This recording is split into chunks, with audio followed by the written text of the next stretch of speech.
Lineman, Culinary Expert, has turned his life into something that would be proudly presented on the Food Network, but he has his own food podcast. Joins us in studio today, and we've got Blake in. He just arrived with the big cooler and some barbecue, which is what he is good at. In fact, he's here in studio. We'll talk football, of course, as well, Baylor football, as they have their spring game tomorrow. So what do we got? So today we've got a brisket, put it on yesterday at about lunch, cooked it all, took it off about midnight, and we're ready to roll. You put it on at once, and you took it off at midnight, and let it sit overnight? Yeah, Okay. Let it do a long rest all rest of the night, all day, and it should be prime time, ready to go. So when this has obviously been like a few year process for you, like learning how to cook brisket. Sure. Like, what schools of thought have you who have you learned from, and like which methods do you like the most? Right. So I think when I first started getting into barbecue, I was seeing a bunch of stuff. A lot of stuff that's on Instagram and YouTube is all Kansas City style because it's pretty food. Mm-hmm. I went to Lou Miller's and Taylor, and I ate the beef rib there. Changed my life. I became completely obsessed. I got really into super dark bark, lots of pepper, Central Texas, clean smoke, offset cookers. So I've kind of gone down that path. I follow, Aaron Franklin's got a book. There's pictures of me reading his book during my senior training camp two-a-days because I already knew the playbook back and forward, right? And so pulling information from them, all these other sources. There's a guy on YouTube called Chud's Barbecue that is, he's a former pitmaster at several top 50 joints, and he kind of tells all secrets. So I've been kind of following that path, and I think I've got it honed pretty good. So this has become quite the passion for you, hasn't it? I mean, this is not just play, but also kind of work almost in a way now too, right? It's starting to get there. It was something I used to do to get people and fellowship and take our mind off football and everything. My favorite way to drink a beer is in front of the smoker. But it's, enough people like it, and it's really replaced football with my passion of, chasing perfection or trying to get better every day. So I'm always watching YouTube videos or reading something. It's replaced watching film for me. I'm always thinking about it, just like I used to think about my technique and stuff like that. So it's really been a lot of fun, and people ask me to do things like I just catered a church for 170 people for Easter. Wow. And I would like a much bigger pit to do it, but I just said, hey, we'll get it done. So we started on Thursday and got everything ready, and it was, great little event. So I kind of have that mentality of football. I'm like, well, I'll do more, or I'll do more than any other just old fat guy cooking brisket, That had to mean a lot to you, man, to have people now reaching out like, hey, can you come do for the church, Yeah, it's a ton of fun. And then I've also starting to get some just Baylor fans who are semi-local, like, hey, do you want to cook a brisket sometime, or you want to hang out? And I live for that, anytime you want to just put your feet up and tell war stories and drink a cold one, I'm there, man. So the game is tomorrow. You obviously cooked something, as you mentioned, for today, which we appreciate. Sure. But we'll talk football, but we wanted to promote what you're doing because it has become, every time I see something from you on social media, I have to watch it, look at it, wonder if I could cook it in any particular way. How much feedback, you're talking about you've been able to do some events, but how much has this blown you away, the feedback you've gotten? A little bit, yeah. I mean, the crazy thing, because when I was playing, I was never big on social media, right? Because I was all against, no bulletin board material and all that stuff. And now that I've got nothing to, I can just put whatever out there, no hard feelings, right? So I just put my food out there, what I ate for lunch. I work from home, so almost every day I can make something fresh for lunch. It's my favorite part of the day. And so the amount of people I've been able to connect with, via Twitter. There's a guy, he and his daughter made the reaction videos during the basketball and football games because they live in Hawaii. Kakamoto's? Yeah. So I actually met that guy in Georgetown outside of a Best Buy, and he gave me a bunch of Japanese and Hawaiian spices, togarashi powder and stuff like that, just because he thinks it's cool what I'm doing and wants to see what I can do with it. Awesome. And so all that kind of, and there's been plenty of times where I put stuff out on social media and people either ask, what is that? Or they're supportive, or they even make suggestions of, hey, you should try this. And I live for that stuff. You know what I really like? You did, and the first one that comes to my mind is you did a pulled pork boudin. It was right after you had showed how to do pulled pork. And it's because, just you and probably another person, you're a big guy, Blake, but even, all that pulled pork is a bit much, Yeah, that's one of the, I'm starting to do this YouTube thing, and that's one of the things, kind of the theme of the channel I want to, once I get a little more time to devote to it, especially with the editing and everything, but I basically want to cook something like this is game day, right? The brisket, the pulled pork, your big classic barbecue cuts, and then what I'm calling the bye week is of what you do with the leftovers. So taking that pulled pork and turning it into boudin. Leftover brisket can be boudin, it could be tacos, it could be, all kinds of things. And so being able to take, because almost anything can be turned into a taco, and it should be. That's a hill I'll die on. But there's all kinds of other creative things you can do. Like I've taken brisket and turned it into ramen, and that's something you'll even see on the menu at some ramen restaurants. And so it's pretty cool, the range you can get with it. You made, and I have pictures, and I don't think Armstrong probably has them available, but I want to get into the gyoza because you and I discussed that a little bit earlier. I was going to make some tonight and try to bring them to you tomorrow. I actually meant to, I made about 10 last night as a test batch because I had more stuff, and I was going to bring some for you frozen, but I didn't actually do the pinch and fold on those. I just made the stuff, and they were made out of wild boar and everything that I'd harvested, and they turned out amazing, but me trying to do it last night, they weren't going to survive the vacuum sealer.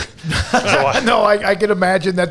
That's a tedious thing to do. I love them. Craig loves them as well. You made a bacon-wrapped sausage, whatever the hell this was, and you just had whatever was in the kitchen, whatever was in the refrigerator. Is that right? Eggs? Probably. Scallions? So that's the one that's got eggs in it? Yeah. So that was basically, I think we had some buddies come, my wife and I had a couple friend come over, and we did brunch, and I wasn't really prepared for it, but I always have, essentials on hand. So we just kind of took a bunch of leftover veggies, made a really soft scrambled eggs. You want them to be almost undercooked because they're going to get cooked, they're going to finish cooking inside their meat blanket. And so, sausage seasoned throughout, wrapped in bacon, barbecue sauce, cut the barbecue sauce with a little syrup to make it brunchy, I guess. And it was pretty damn good. I learned watching you. I did this. This happened to me a lot. It had me watching a Gordon Ramsay video. I've been scrambling eggs all wrong forever. Oh, yeah. Well, watch it on the heat, off the heat. I'm like, oh my god, you got to take it off the heat. I just leave it there. And dude, I live for that. Yeah. Once I learned how to do that, because especially eating, I don't really like breakfast that much. That's why I had to do stuff like that. And I'm like, oh yeah, I'll get excited about that. But in general, I just won't eat it so I can eat whatever I want for lunch. But you start talking about, I think that's from eating so much dining hall food. Yeah. For 5 years at Baylor. Being forced to eat breakfast, right? Right. Yeah. Oh yeah. They told me when Rule came in, he was like, "You're kind of a fat ass. I need you to lose weight." And so they started tracking my caloric intake, and I wasn't eating too much. I was probably only consuming 2,800, 3,000 calories in spring ball and off-season stuff. That's not that bad for a big guy. But I was getting 2,500 of those calories at dinner. Yeah. Because I was eating, something light for breakfast, then I'd eat something pretty light for lunch because we got to go straight into practice, and I eat whatever I wanted at dinner. So they had to flip it. I had to eat, but I didn't like breakfast food that much, and I was going to be pissed if you took dinner away. So I had to eat dinner for breakfast. So that was actually kind of a highlight. I was getting pasta and all kinds of stuff for dinner. And Chef Tracy, she was the chef at the athletic dining all the time. She would let me go back and start cooking and help make my own dinner for breakfast sometimes. So that was pretty cool. It's amazing. Again, the follow on Twitter, you have to do that. It's simple. At Blackmar Blake, Blackmar, and then Blake as well. And it's part of the Baylor Meat Mafia, which is something that's growing as well. Tell us about that T-shirt. Yeah, so this is one of the crazy, things with Twitter, right? I think I had come down probably like three weeks ago, a month ago, because Baylor and Coach Aranda, they've been great about reaching out to old players and being very welcoming, inviting us to come back, come sit in meetings, come hang out, right? So I got some buddies together. We came down and watched the Baylor scrimmage, and one of the guys had to leave. So we're walking back over, and we see the old Crowler, right? That's what this is. This was the one piece of equipment we used every single day. Didn't matter who the O-line coach was. You do solo, you do double teams on it. We probably so I probably got thousands of hits on this thing.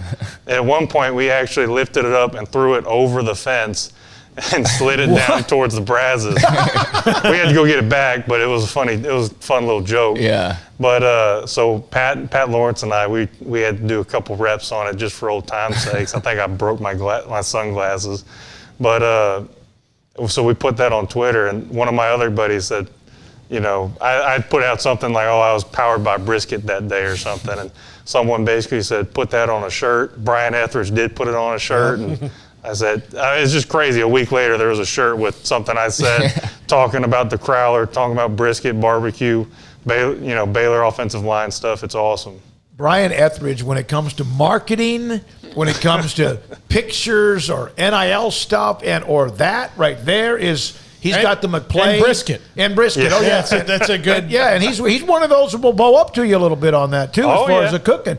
Our friend Corby Simpkins, the mailman, he contacts you all the time. He's been a part of competitions as well. All right, so you're going to cut into that. His deal's ribs. Yeah. Like that's his wheelhouse. Yeah, you connected me with Corby, and we really got on, and now that I'm associated with Favorites Barbecue, right, that's my rub sponsor, and I have a affiliate link now or whatever, so and I really like the product, but we got him on board, and he's like our competition team now. Yeah, he's been all over the world, all over the country doing that stuff, and he takes it serious as well. Like it's just a great story. And okay, now as you're doing that, if you want to, and be careful. Sure. I know you got that sharp knife in your hand. I think he knows what he's doing. I think we've established that. You mentioned how Dave Aranda and the staff have opened up, and others have done that before as well. But as far as what you have seen and the progress of what they did under Eric Mateos in the offense with the wide zone. Your thoughts about the improvement and were you stunned in a way? I would say very pleasantly surprised, because I didn't know a whole bunch about it, and then we started watching, and you just see the way they're winning games, right? It's not always pretty. It's not just blowing people out of the water, but it's just being tougher than guys. It's moving the ball, being able to run the ball, being able to be very reliable, have the offensive line be the strongest unit, most consistent unit on the field. And that's something that, we always were striving and chasing for when I was at Baylor. So it really made me happy to see, and it made me jealous. I wish I could be a part of it. By the way, this is not Lincoln Riley's barbecue brisket. No. Those look like they could be, that could be prime rib. Looks like you could fill up a water bottle with the juices coming off of there. God, that looks perfect. That looks really, really good. Yeah, I've been cooking a lot of select briskets recently because of the price of meat and everything. And that's been something I've really have gotten into, because it's like you don't necessarily, obviously it's nice when you can cook the highest quality stuff available, right? But, this is the little overcooked piece. Oh, those are I kind of like the edges like that. From Steven Snook, by the way, on the chat room, he's mentioned throwing down a cold one. This Ohio guy may have to make a road trip to Waco for barbecue and a beer. You're welcome. We'll put you up. You mentioned something about the best way to drink a beer is around a barbecue pit or whatever. I thought the best way to drink a beer was opening it up. Just open it up, just pop the can, right? My brother-in-law gave me a little, pop top thing that I need to get screwed onto the back of my pit just so I'm always ready, Yeah.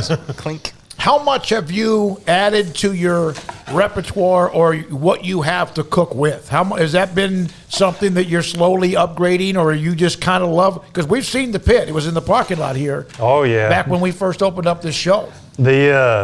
So essentially, and this was kind of during my last my last year at Baylor, right? Last season playing. I was in a pretty easy class, and but it was one of those classes where you have a computer, and so I basically would spend every day like trolling online looking for like a bit because I wanted a big offset. I had small ones in college that people either, bequeathed to me, some 20-year-old Oklahoma Joe or something like that, but I wanted something big, and I wanted it on a trailer because I wanted it to be mobile, right? I wanted to do tailgating and stuff when I knew I was going to be done playing.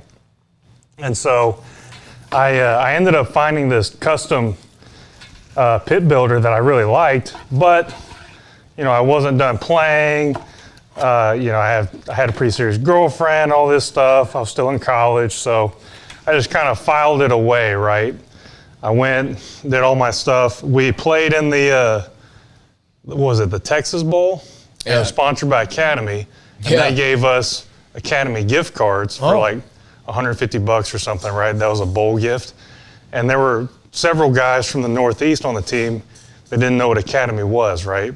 So I was going, and it was like me and Kyle Boyd, he was a Marine, then played at Baylor, but he and I were in a war trying to get these guys gift cards, giving them like $100 cash for it to get $150 to Academy. He was buying like guns and ammo. I bought an egg smoker, right?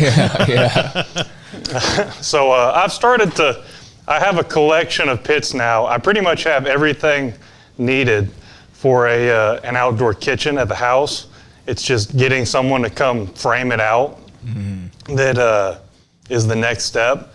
And I'm pretty much ready to pull the trigger, but I'm also, because the feedback from Baylor and everything, or from Baylor fans and everything, and the barbecue's kind of taken off, I'm also like, do I want to take some of that money and just put it towards building a new pit that's bigger, has more capacity? So I am actually working with a buddy of mine out in California to build 2 backyard smokers that because they have propane tanks out there. He found these 250-gallon propane tanks for $75. And so I'm like, hey, he knows a welder. I'm like, hey, I'll design it. We'll work together on getting it built with this welder and everything, and then we'll work on selling them or whatever and see if it's feasible. But it's a fun little side project. So I haven't quite gone all in on the outdoor kitchen. I really want it, but I don't know if I want it more than a new smoker. My wife, on the other hand, is like, just do the outdoor kitchen. Well, that means you're going to do the outdoor kitchen, right? Congrats on the outdoor kitchen, boy. What do you like when you go into a kitchen store? So one of my favorite I got most of the equipment I have at like the restaurant supply store. I actually going in, because I think we got married, right? And we went and registered at like Williams-Sonoma. And there were a couple of great little finds we got there, but I mostly walk through there and I kind of get hacked off a little bit because there's all this stuff that looks pretty, but isn't the most functional stuff in the world, and it's kind of expensive. Whereas I'm like, go to the restaurant supply store, and it's all about function and being able to do large quantities. So I'm like a kid in the candy shop, How much has this unintentionally built a kind of a camaraderie for former Baylor football guys and just Baylor fans, and kind of, Baylor's been building as a school and as a program, but kind of having this whole game day scene and, having former players involved like yourself. Like, how much do you kind of see that rising a little bit right now? That's part of that is the main reason we're doing this spring game barbecue cookout.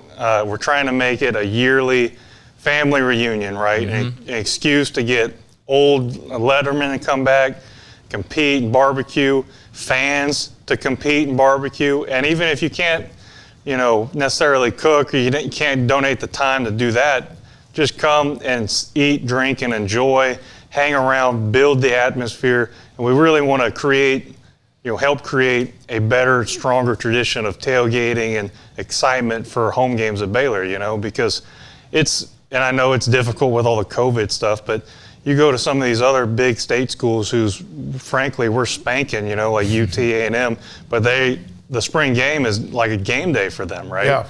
So the idea is to try to build that back, get people coming to all the games, get people excited, because there's plenty of veteran players or I guess we're now lettermen now, but there's plenty of lettermen, right, who I think would love the opportunity to come back, get involved, be experienced, because that's the thing you miss most is the people, the camaraderie that you built while you were here.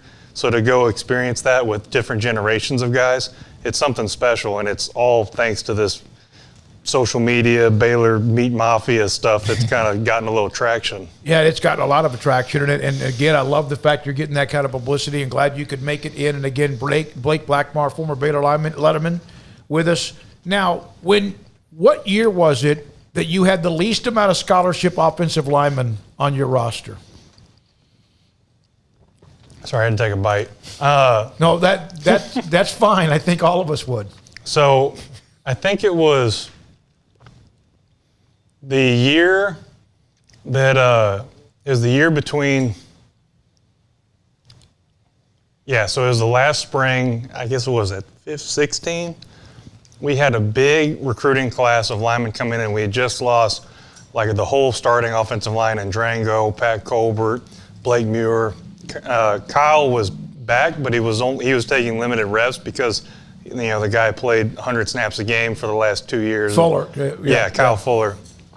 And so the one offensive line and the two offensive line and the three offensive line had it was basically a three-man rotation at guard and a three-man rotation at tackle.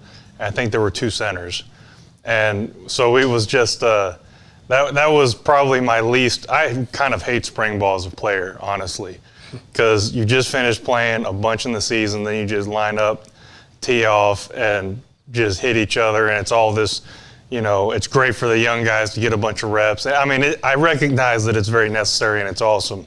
But as a player, I was like, come on. Well, it's got to feel like getting your teeth cleaned as a player. Yeah. Right. Like, you got to. But because and to getting so many reps, right, in a row, because you go against the ones and one defense, and you're like, okay, that was a good series.